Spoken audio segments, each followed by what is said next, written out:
Thank you, sir. Good morning and a warm welcome to all esteemed audience who have taken the time out to be with us today. Thank you very much. We also take this opportunity to gratefully acknowledge the presence of Admiral Muralidharan sir, Group Captain Chandrasekhar. On this note, we would like to welcome you all to the C3S institutional dialogue on the topic PLA and Xi's China Dream. To present this topic, we have with us Brigadier V. Mahalingam, former Force Commander, National Security Guard. On this note, I would like to invite Commodore R.S. Vasan, Indian Navy Retired Director C3S, to deliver his opening remarks. Over to you, sir. Thank you, Bala. A very good morning to all of you, and a special welcome to Brigadier Mahalingam. And it's a pleasure and honor to host him. You know, we've been trying to get him on board for a long time, and we are very happy that he's agreed to be with us today. All of you are familiar with him. You've seen him on multiple TV channels. And when I read his bio, I realized that while he was carrying out special operations in IPKF in Sri Lanka, I was commanding a ship, and I was in the medium of the sea. And Colonel Hariharan also was there, but we never ran into each other at that time. Because one was with intelligence and I was carrying out special operations. I was the only one who was visible at the sea. So that's how it was. So anyway, I think it's very, very important for us as part of the institutional dialogue to get the right kind of people and expose the youngsters as well as China watchers to the processes that are underway. There are a lot that's happened as far as China is concerned, particularly post-COVID. And we carried out many of these interviews and institutional dialogues within C3S.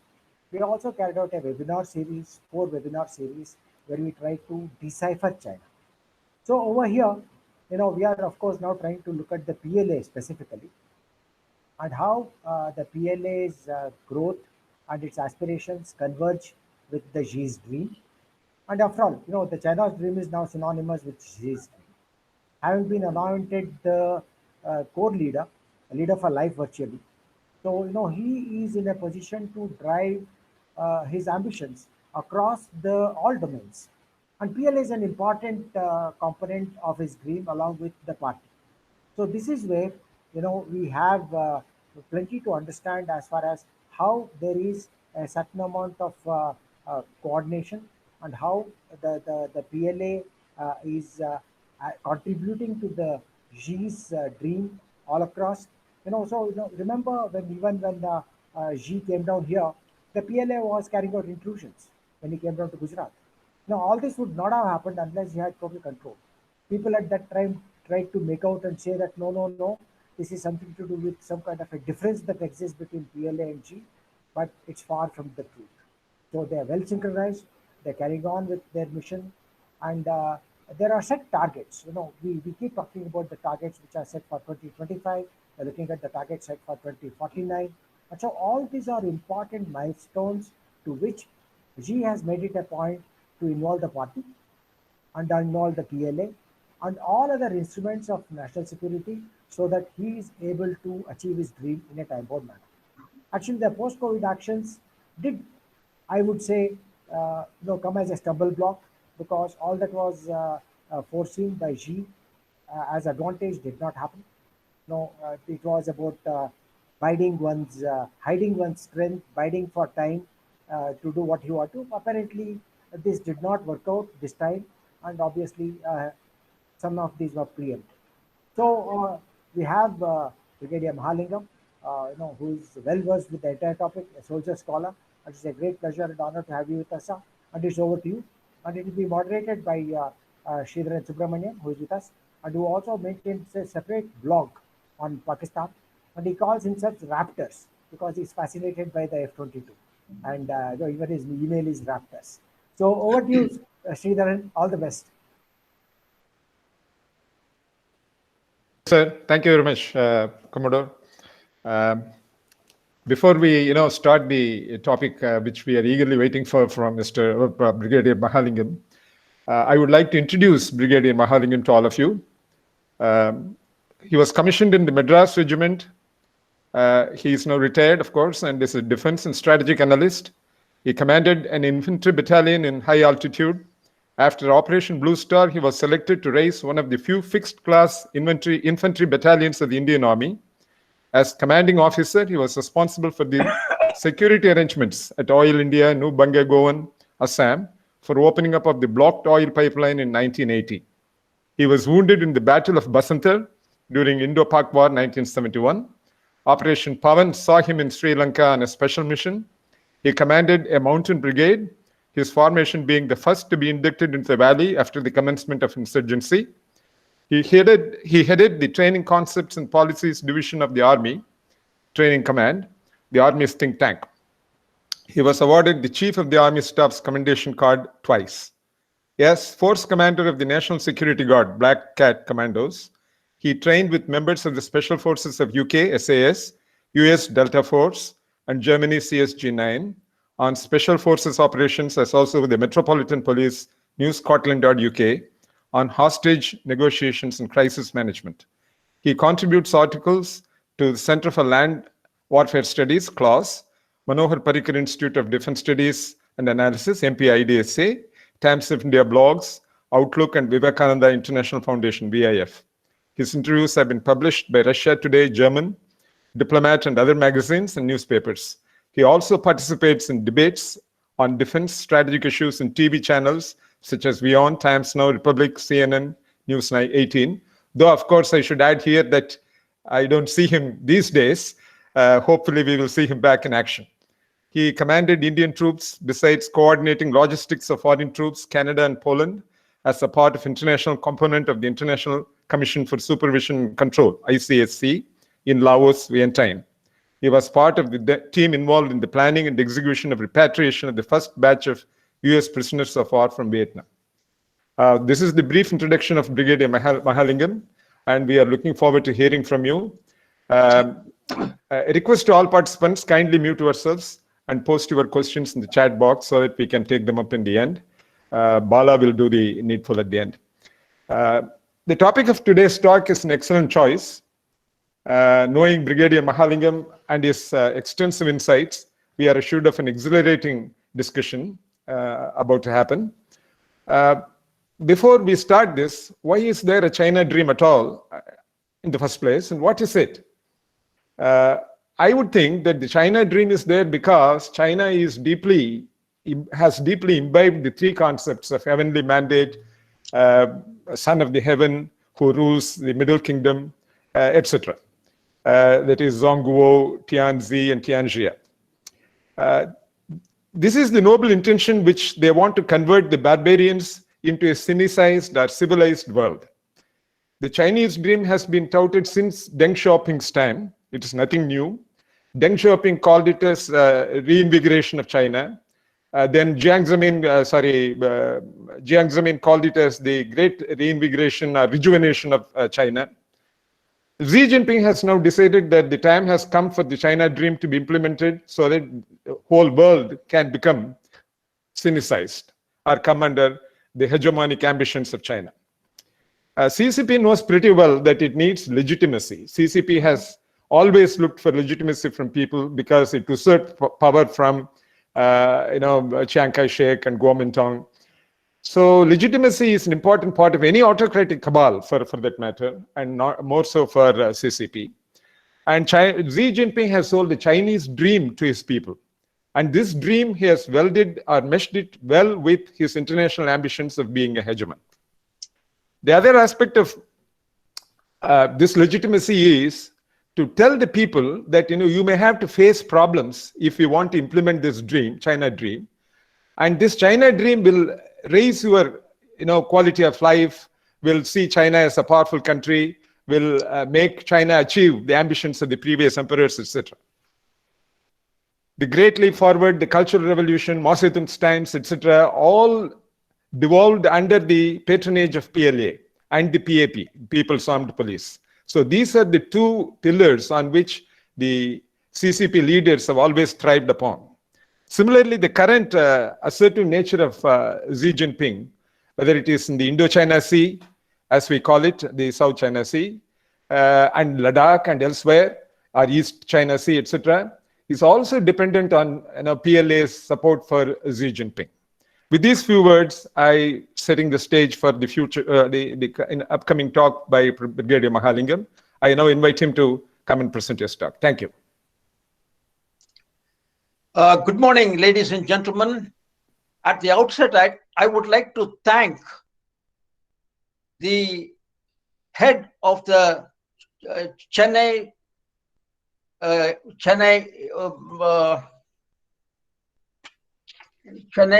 branch of the China Study Group.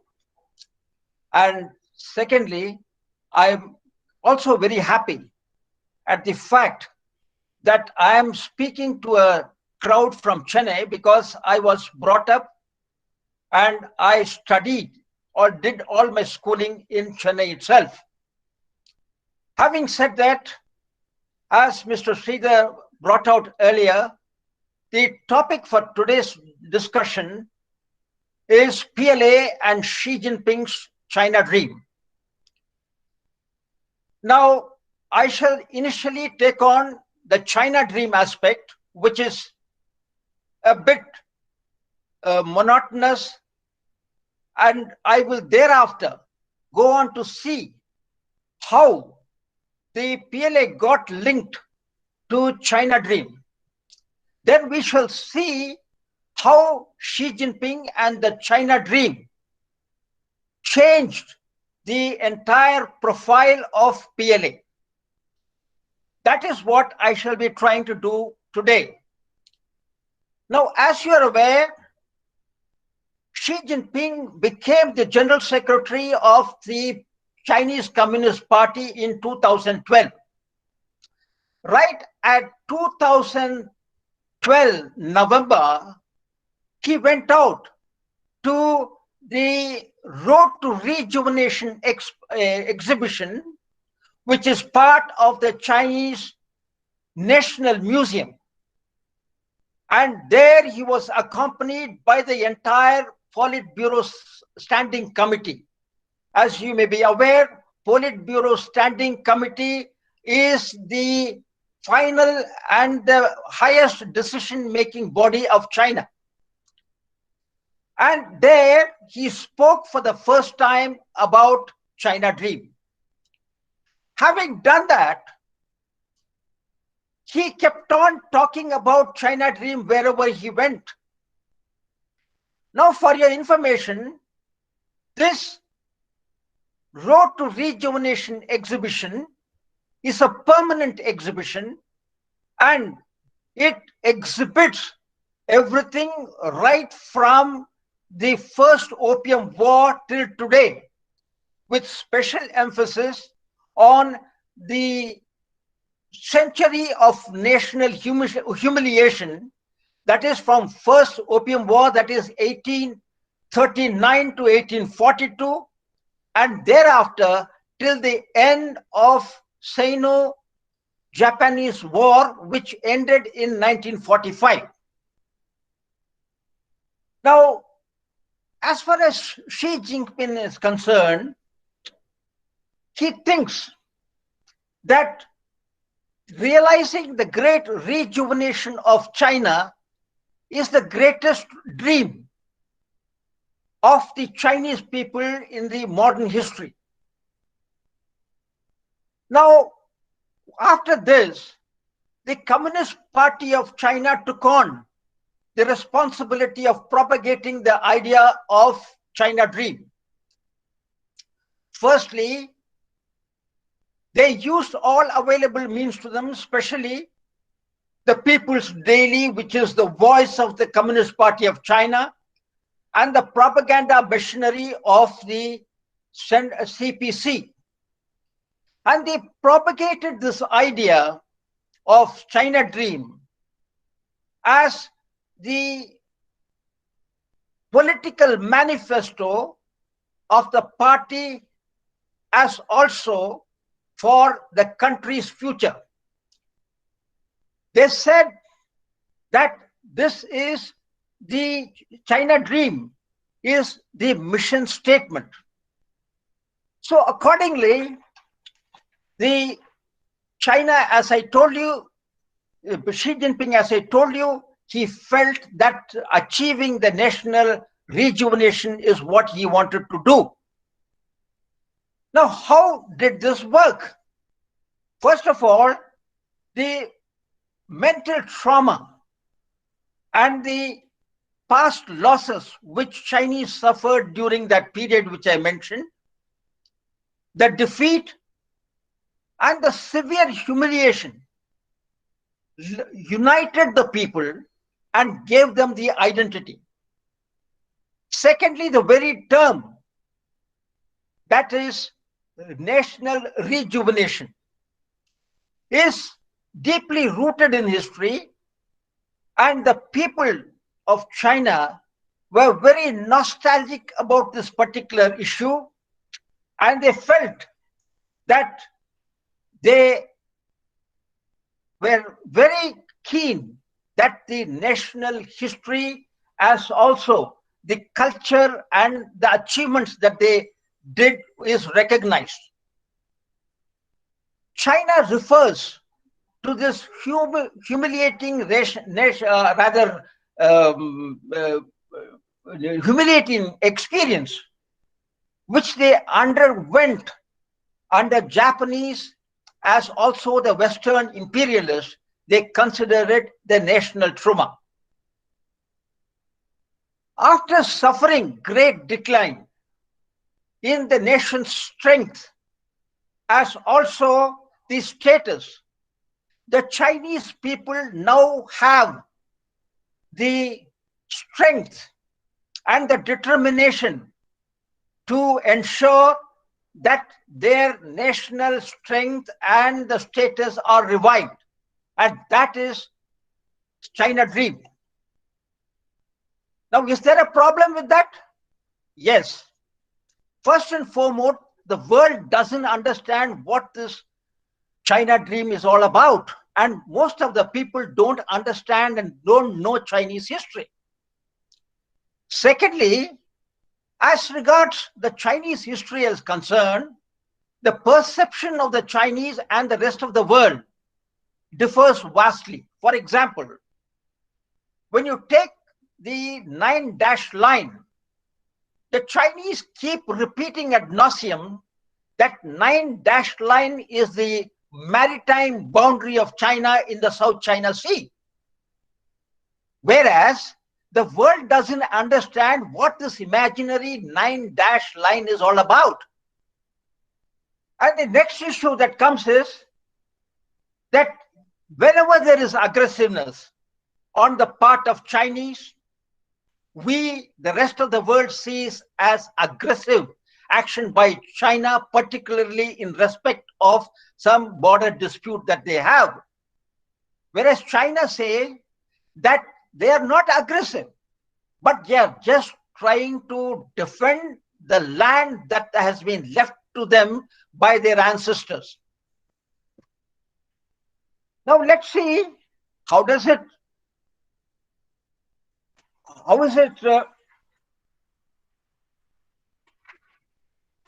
what is the purpose rather of this particular China Dream? First and foremost, it gives the narrative to the Communist Party of China to mobilize the social mobilization of the Chinese people. Secondly, it justifies the authoritarianism, the concentration of powers, the dictatorship, restrictions imposed on civil rights, as also internet and such other things, and the mass surveillance that they keep carrying out on their own people. They also justify their human rights violations.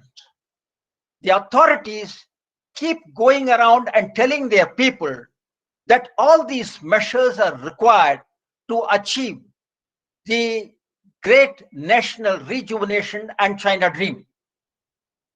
There was a setback to this right in 1989 when the Chinese authorities cracked down after the Tiananmen Square incident, where over 1,000 people are said to have lost their lives.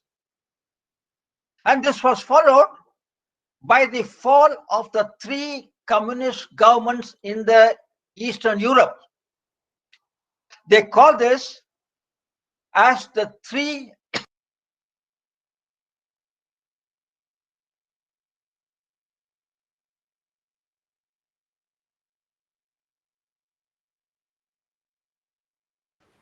Sai, you're muted.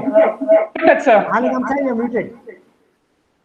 By mistake, I think this thing has got muted.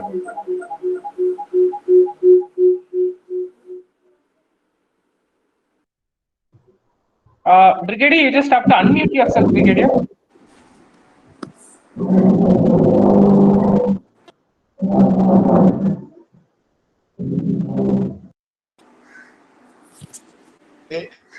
The red button. You're still muted. You're still muted. Okay. Can you hear me now? Yeah, okay. Now we can hear you. So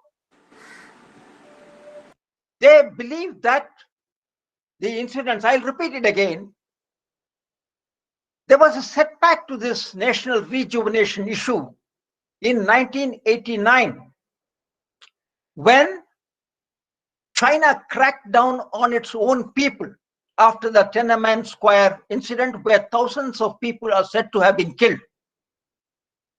This was followed by the fall of the 3 communist governments in East Europe. This entire thing, the Chinese believe, is a 3 crisis, the 3 belief crisis. That is the belief in Marxism, faith in socialism, and trust in the Communist Party. Now, is this a new concept?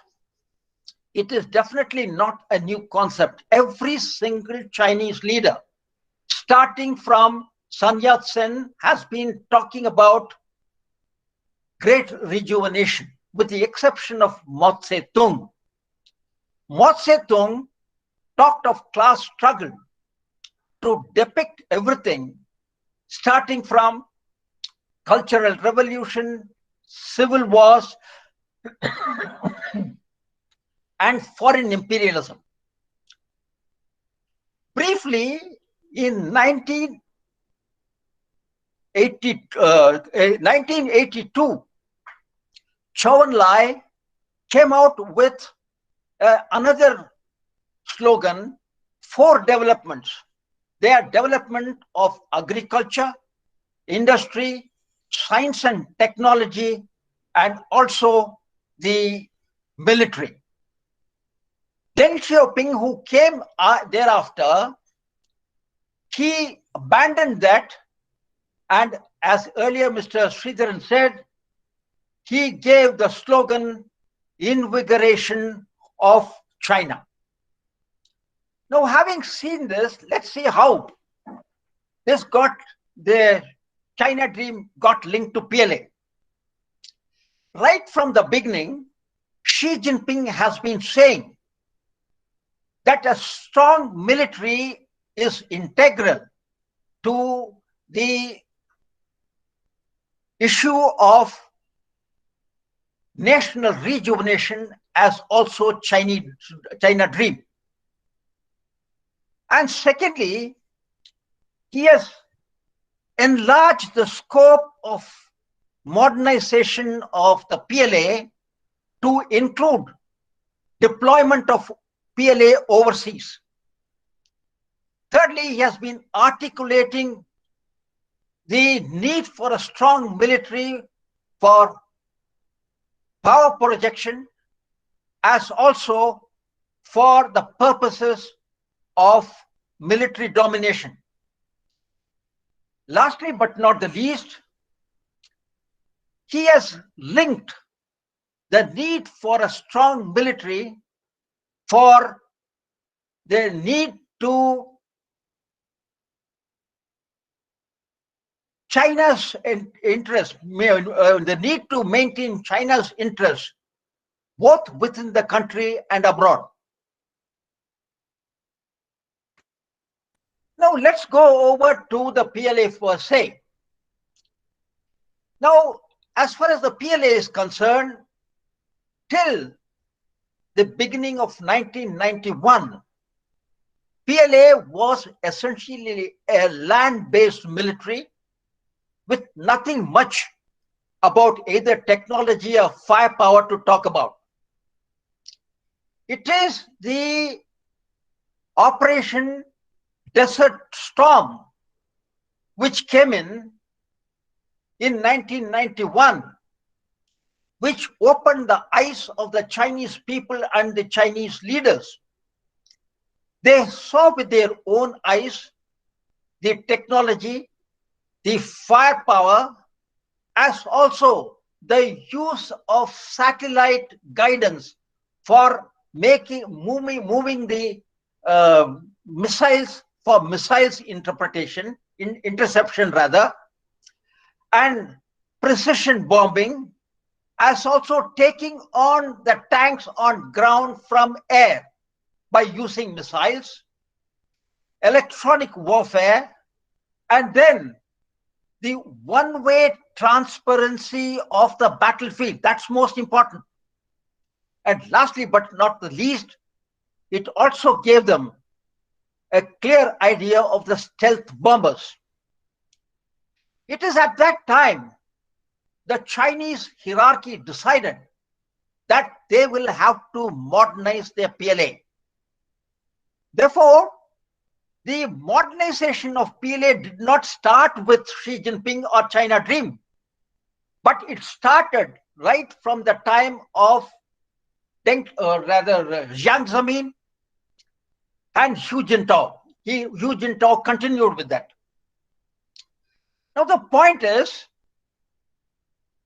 if you notice, the modernization of PLA did not take place as fast as what it has happened during Xi Jinping times or after the China Dream was talked about. There were a couple of reasons to it. Firstly, Jiang Zemin, as also Hu Jintao, perhaps did not understand the necessity of restructuring for modernization. Jetmal, I would like to mention here that getting very sophisticated, technologically important and known weapon systems and equipment is not modernization. You need the right kind of structure to apply force. The second reason could be, it's a bit a lengthy one. Firstly, as I told you, the PLA is an army-based force. The entire PLA was being controlled by the army, namely the CMC, which is the head of the PLA, was controlled by 7 generals, 2 as vice chairman, 4 as the departmental heads, and 1 joint chief of staff. Now, all these 7 generals were army generals. The second thing that you will have to notice is previously, unlike today, there was no army headquarters. The army headquarters was subsumed as a part of GSD, General Staff Department. And as a result, the army was very powerful. The other issue which came up was, it is not quite sure, I'm not quite clear whether it was the ignorance of requirement of modernization which prevented Jiang Zemin to restructure, or seeing that the military is so very powerful, did he back out? What he did was, he packed up the entire Central Military Commission with army officers and told the military to carry on with the restructuring. rather modernization. He didn't say restructuring, he said modernization. And the army, since it was reluctant to lose its turf, he continued with this, but concentrated more on sophisticated weapons and technology.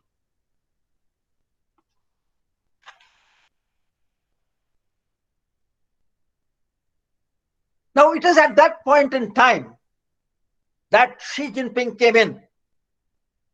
Xi Jinping had 2 years of experience as the vice chairman of the Central Military Commission. He exactly knew as to what was wrong with the CMC or for that matter, the PLA. He also understood very clearly the importance of restructuring. At the same time, he saw that it is not very easy to undertake any restructuring with the army being totally opposed to it. Therefore, what he did was, he first made sure that his own position is strengthened in the PLA and he has full control of the PLA. Hence, the first action that he took in 2013 is to get rid of the two vice chairmen, one General Kaiho and the second General Guo Baxiang. These two people were got rid of, and he brought in two people of his own choice. One from the PLA Navy. That clearly signaled that the PLA henceforth is going to be a joint force. He continued with General Fang Fanghui, who was the chief of general staff, either because he didn't suspect him or he needed his assistance. At this point in time, I might like to tell you, these three generals, General Kaiho, Guo Baxiang, as also Fang Fanghui, were considered the people from the Jiang Zemin faction. The point to note here is Hu Jintao, who came after that, he was not very fond of Jiang Zemin because Jiang Zemin, who came to power in 2002, he did not relinquish a number of positions, important positions, till about 2005. And that was hindering Hu Jintao in carrying out his tasks. Now, having got rid of these two important generals from the top of the CMC, he got along with the rest of the restructuring of the top. Incidentally, I'll put this entire restructuring of the top more as a means for Xi Jinping to get control of PLA rather than as restructuring or reform or modernization. What he did was, he first reduced the number of members of CMC from 9 to 7. This was to ensure that the entire CMC was compact and it was under his full control. The second thing that he made sure is the Joint Services Chief was not included as a member of the Central Military Commission. That was to ensure that the decision-making body and the execution body were separated.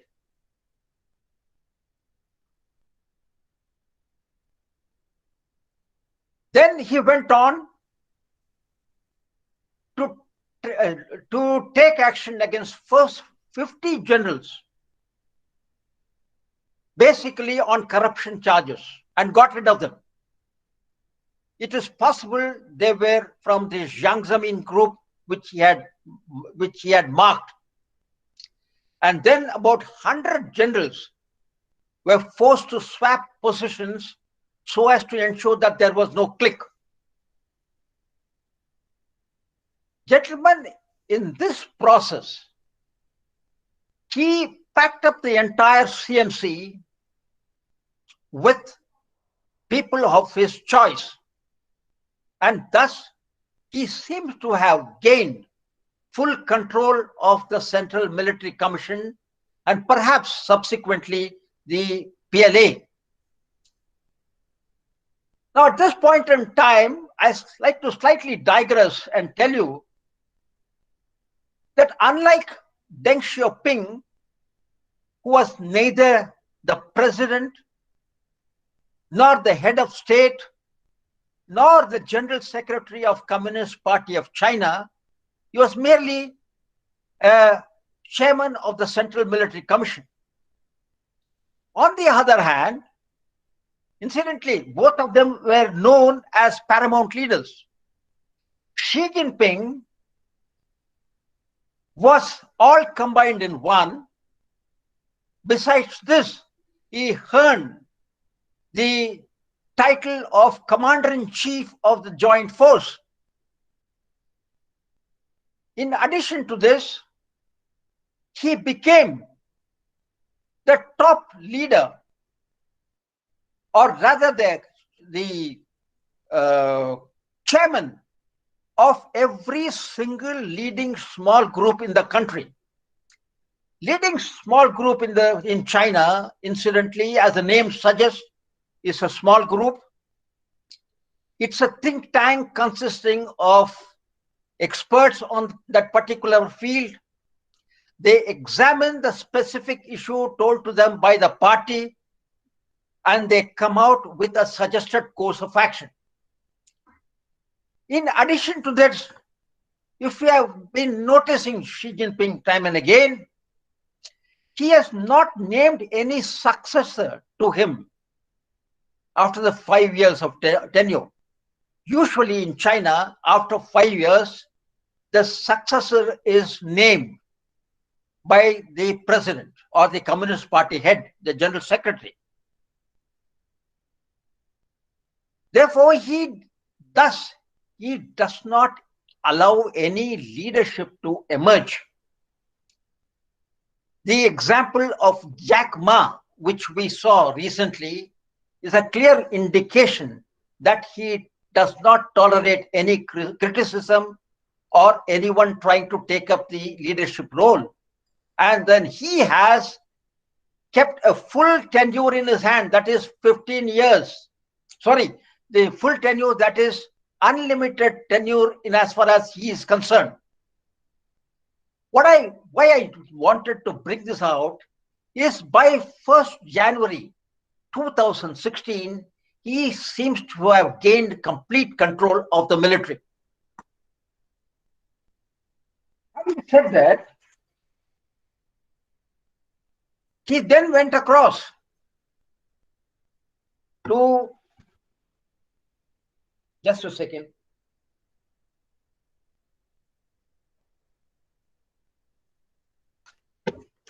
He went across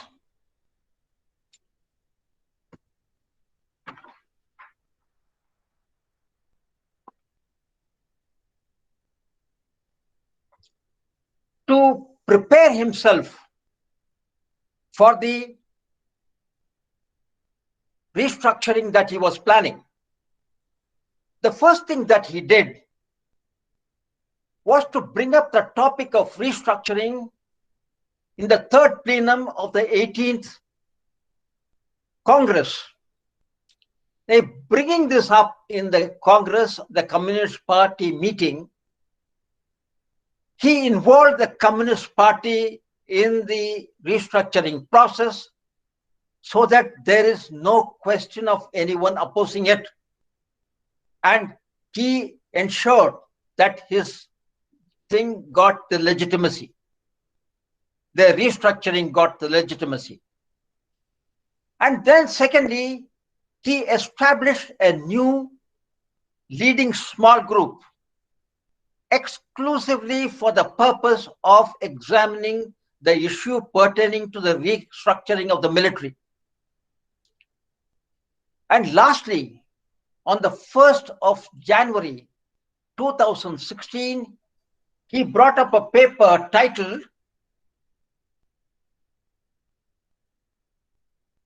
Opinions on Deepening Reforms in National Defense and Armed Forces. This gave out the complete plan of restructuring that Xi Jinping had in his mind. As I told you, by 1st January 2016, he seems to have gathered strength in the PLA itself to be able to restructure the army as he wanted to. Now he went about restructuring the PLA. First, he started off with the various departments in the Central Military Commission. Earlier, the entire PLA was being controlled by 4 departments, namely the General Staff Department, General Political Department, General Logistic Department, and General Armament Department. And the Chief of the Army Staff controlled the military. He disbanded all these 4 departments and created 15 units, each one of them being given separate responsibility, each one of them answering directly to the Vice Chairman of the Central Military Commission. In this again, if you notice, he had separated the discipline inspection, legal, and the audit departments from the departments that they were earlier in. For example, the discipline inspection was with the political, general political department. The other department pertaining to audit was with the general logistic department, and so on. So therefore, this again was an exercise by Xi Jinping to separate the execution department and the supervisory departments. Having done this, he straightaway took on the army, took them off the General Staff Department, created a separate army headquarters, lies in the case of air headquarters, naval headquarters, and everything else, and created one separate for them. And in addition to that, he brought up a the ground forces headquarters, one each for each theater. Now, this is what he did in as far as the army is concerned. Then he went on to the 2nd Artillery, which was holding all the missiles. He changed the name of 2nd Artillery to PLA Rocket Force. This rocket force was enhanced in their status as exactly like the other forces like the Army, Navy, and the Air Force. And it was brought directly under the Central Military Commission. He then went on to create a new structure called the Strategic Support Force. This is another classic force that he has created. What has he done? He integrated the elements of intelligence and intelligence gathering, the entire gamut of cyber,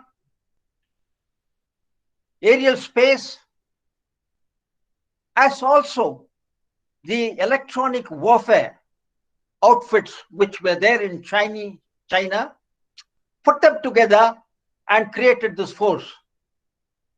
What is it supposed to do?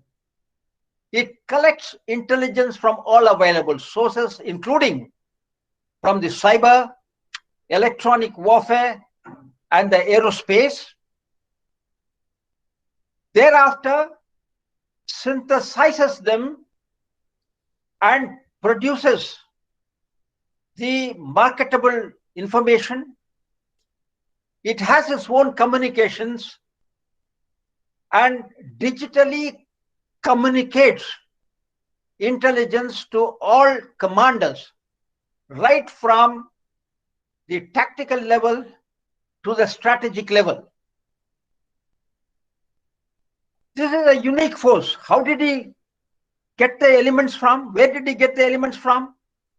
Earlier, the second department, which was part of the Chinese General Staff Department, which dealt with intelligence, was converted into intelligence agency and attached to General Staff Department, made a part of General Staff Department. Thereafter, the third department, which dealt with cyber, or rather electronic warfare, was merged with the strategic support force. And the fourth department, which was dealing with the cyber security, it was merged perhaps with the strategic support force. I am not too sure about it. Now, as a result, these elements of cyber, as also the electronic warfare, continued with three roles. One is information or intelligence collection, the defensive operations, as well as the offensive operations. This today has become a formidable force, and it is the prime tool of PLA in as far as in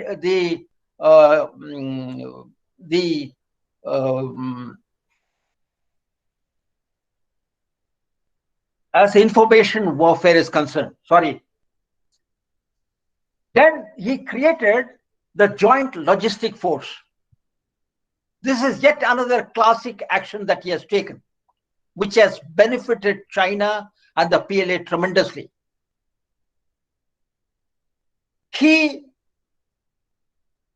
It's in the process, he is not fully disbanded.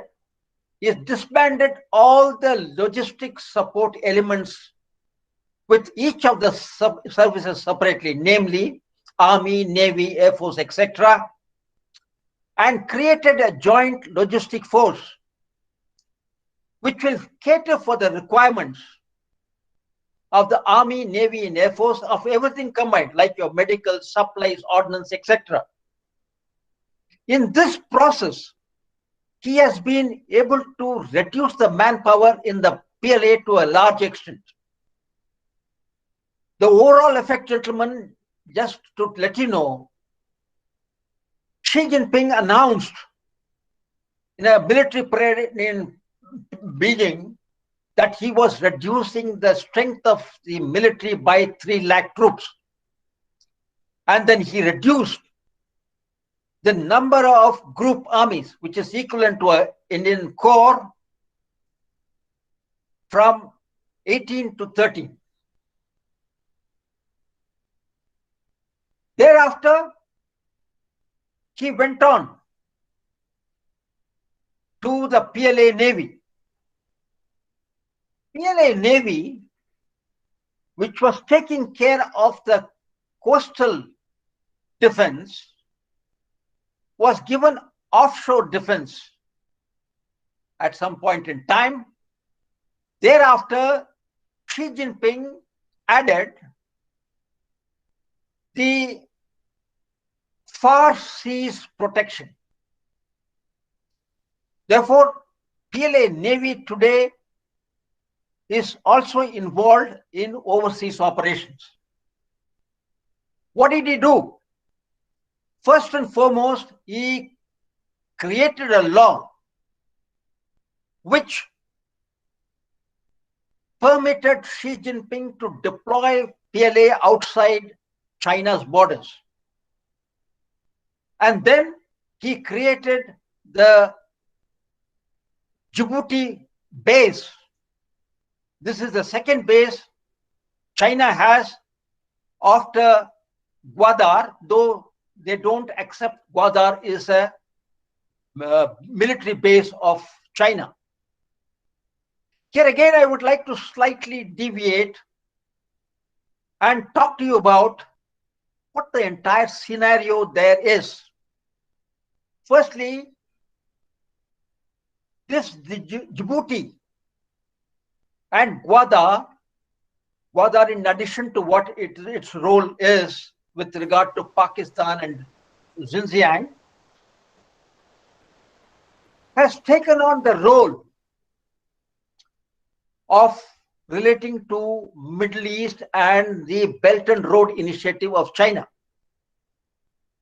If you see the larger picture, China has quite a bit of influence operating in 10 ports in 6 countries in Eastern Mediterranean, which includes Greece, Turkey, Israel, then the Egypt, Syria, as also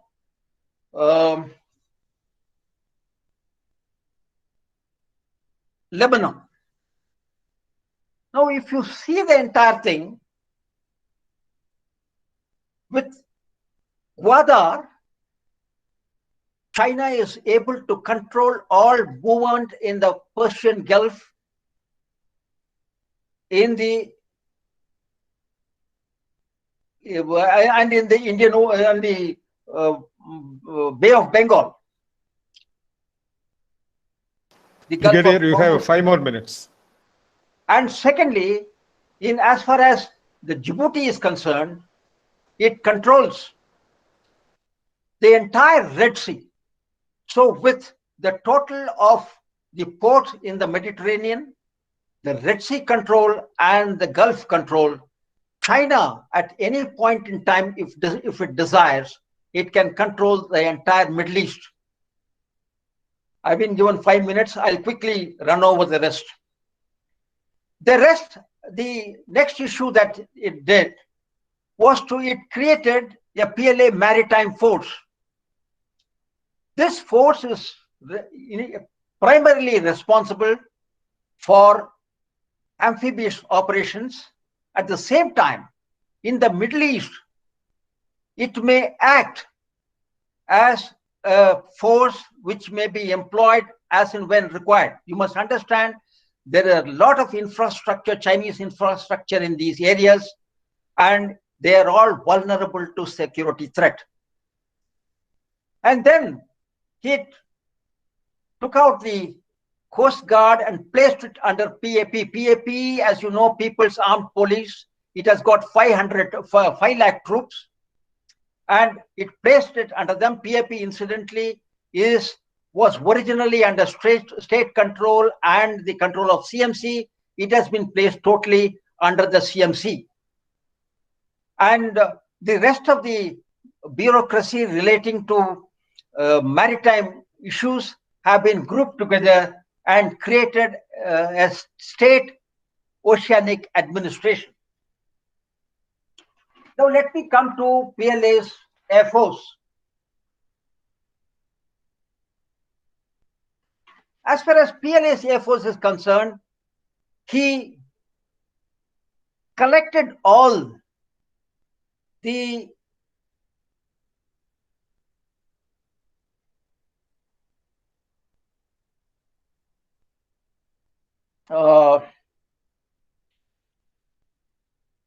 airborne units of China and created the 15th Airborne Corps.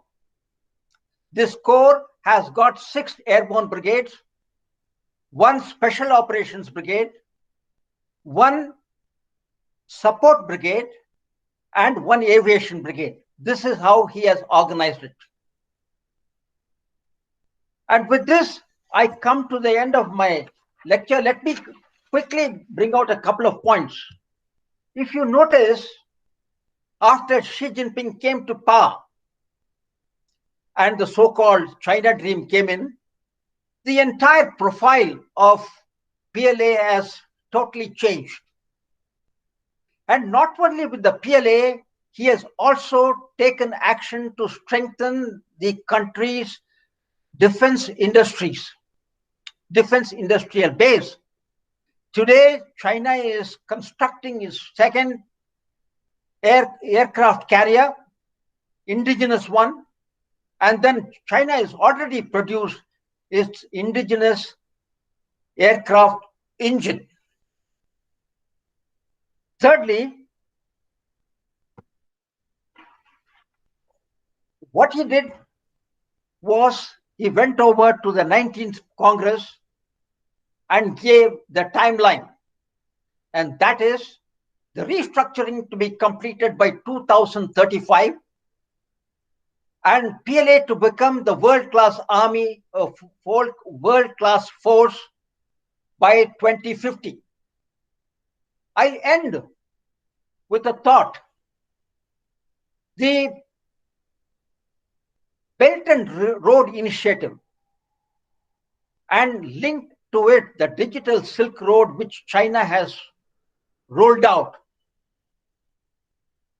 is much greater work that Xi Jinping has done than the restructuring of the PLA. That provides China with wherewithal for its economic growth, job creation, setting the rules in the digital sphere, as also achieving a great influence in the world. Thank you.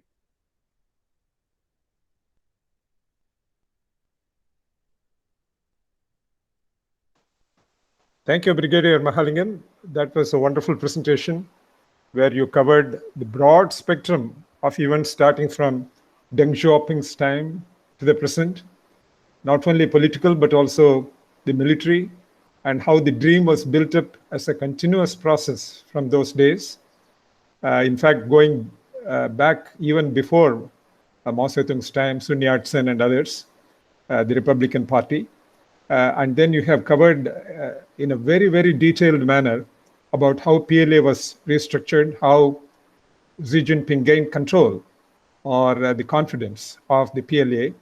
And then he brought in the army, the Navy and the Air Force into what was truly a dominant armies-oriented PLA.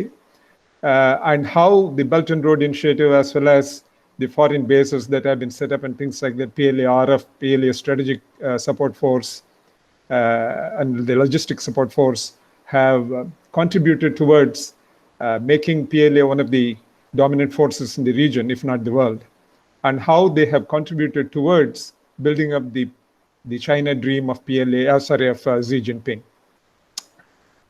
Thank you very much, sir, once again for that wonderful talk. We now throw the floor open for questions.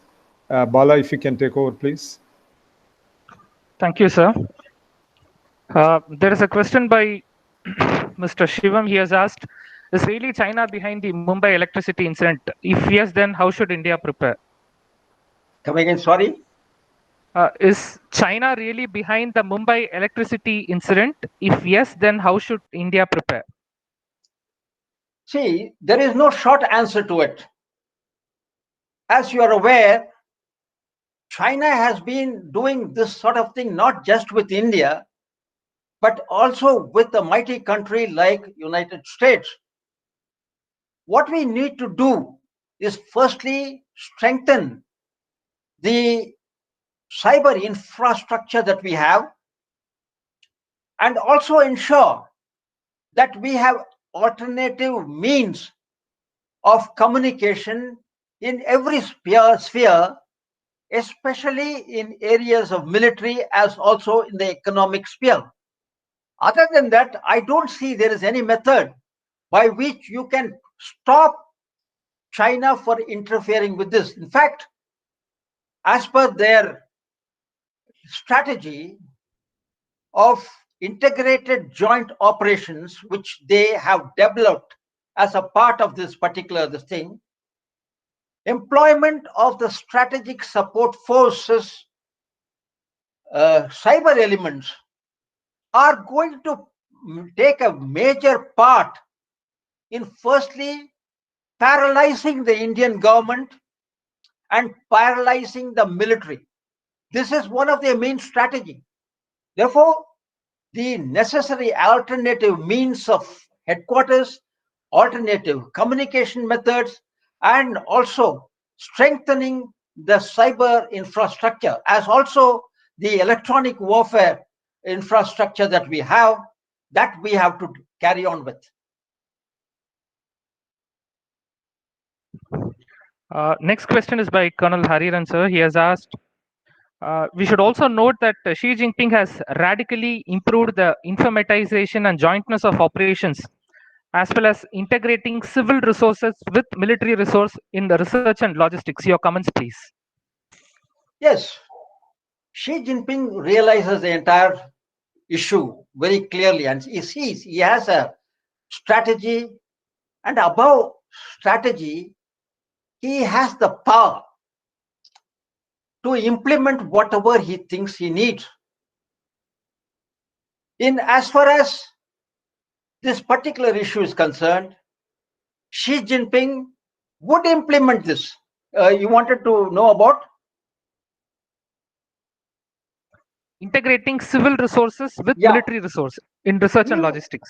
There is already there is a method by which China's civil establishment and the PLA work together, especially in regions. In regions, they have a mechanism to integrate the civil and the military. And therefore, I'm sure that he has deliberately done this because there is a possibility the military resources that the Chinese have could be interfered with, especially by powerful countries like United States. Therefore, he wants to leave nothing to choice. He has gotten the civil resources also to supplement this requirement. Commodore Venugopal has asked the relevance of both Djibouti and Gwadar port for China, because in terms of anti-piracy operations, it can prove to be a utility and useful. But in terms of during the times of operations, how relevant would it be for China? He has asked. Your comments, please, on this. See, first of all, Djibouti is an administrative base which is capable of supporting the Navy. I'm told it can, at any one point in time, I think 7 ships or something can be brought into this particular establishment. Now, Djibouti, please don't look at it primarily from the point of view of piracy. It's a very small issue in as far as the Chinese are concerned. Djibouti is involved in controlling the entire Red Sea, the Bab el Mandeb. That entire stretch it is interested in controlling. As I brought out earlier, any movement from Arabian Sea towards Red Sea or vice versa, it cannot pass without Djibouti's concurrence. The point is, at any point in time, China is capable of blocking the sea lanes of communication, both from here as also through the Persian Gulf. This is possible. Therefore, Djibouti is part of its larger design for battle. And as I told you, when combined with its ports over which it has influence in the Eastern Mediterranean, I suppose at some point in time, if it desires, the entire Middle East, the Mediterranean can be controlled by China.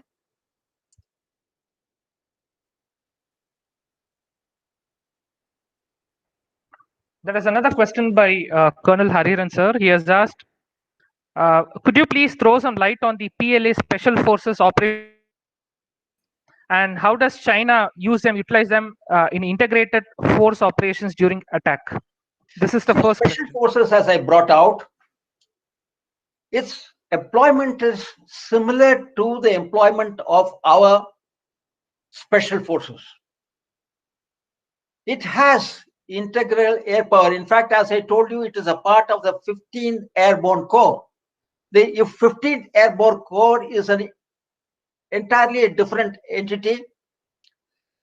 And the integrated joint operations, which I told you, you must understand, the command and control does not flow from top to bottom. The command and control is lateral. In any operation, at any point in time, the commanders, be it Army, Navy, Air Force, or anyone, would be able to take action based on the information which the strategic support will flash onto them on their laptop computers and take action. The strategic support force, as of today, it is designed to operate behind our lines for making sure that our lines of communications are blocked, as also ensure that our establishments in the rear are disrupted so that the Chinese can achieve its operations. I must also bring out here, one of the strategy of the Chinese is offensive defense. That implies China is not going to wait. The PLA is not going to wait for you to attack and then to take action. The China will ab initio, the PLA will ab initio take action to contain your offensive action the moment it gets to know that your preparations are on for an offensive action. Therefore, if you see, that exactly is how the the special forces are expected to be involved and used. Colonel Hariharan sir has also asked a question on the integrated amphibious operations of plan, the PLA Navy, and he has asked how it will be used against Taiwan using the South China Sea islets.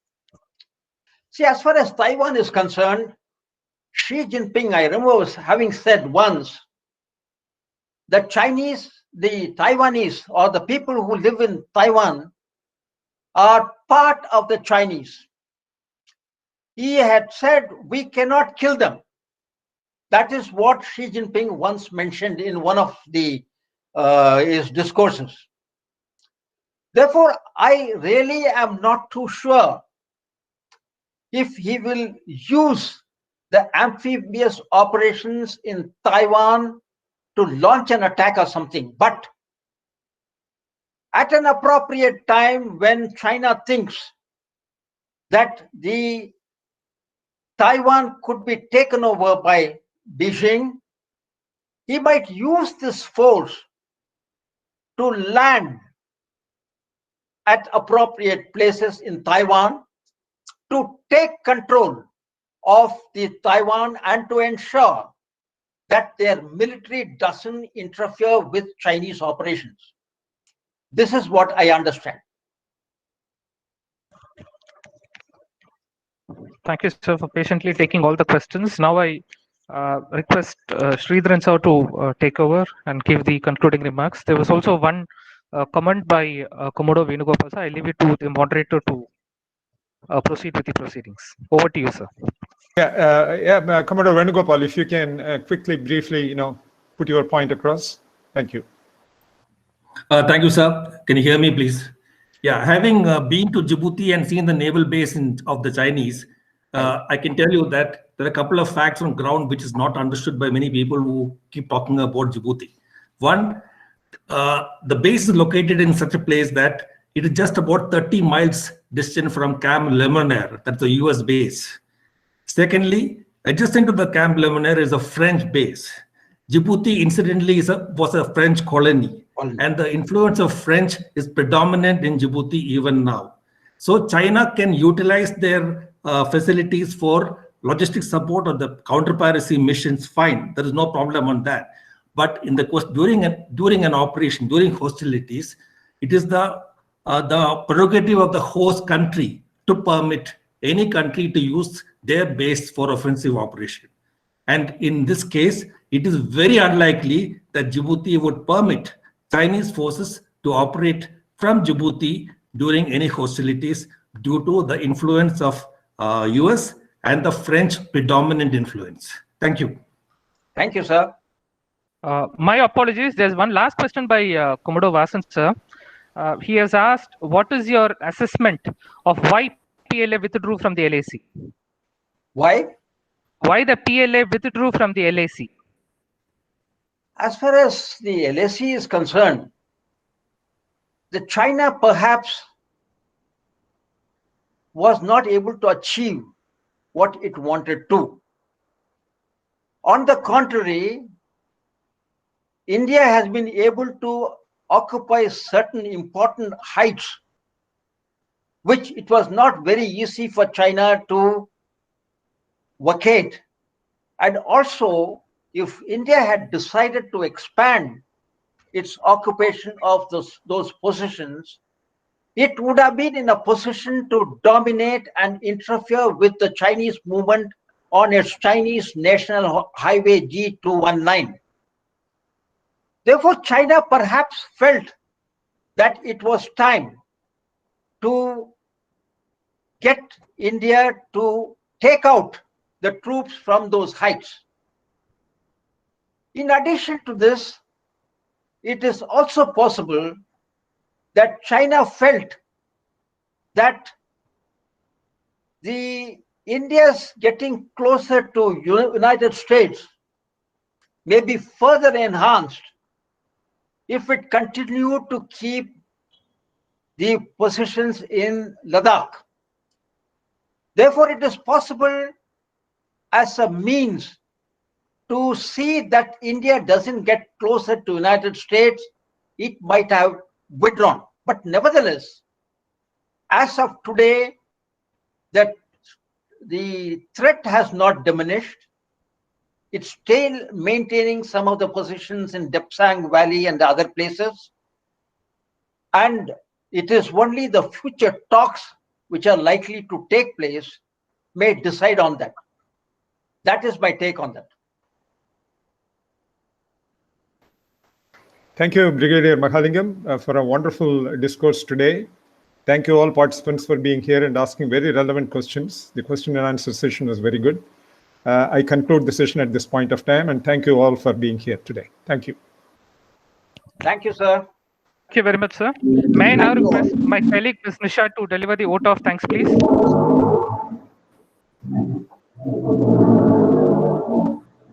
Yes.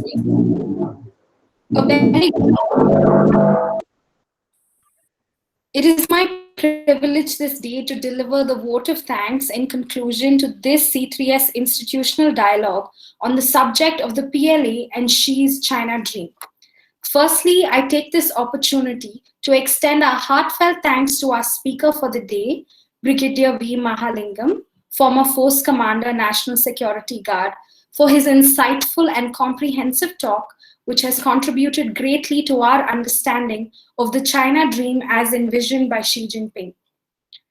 I also thank our moderator for the day, Mr. Subramaniam Sridharan, member C3S, for comparing and steering the entire dialogue.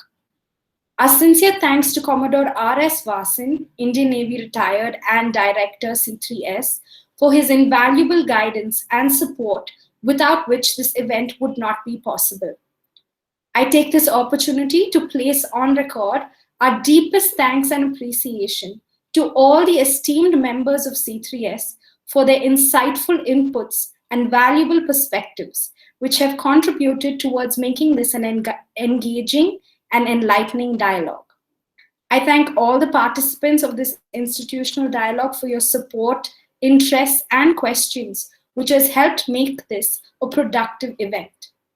I also extend my appreciation to my colleague, Mr. C. Balasubramaniam, for his commendable efforts and ready support, which ensured the success of this talk.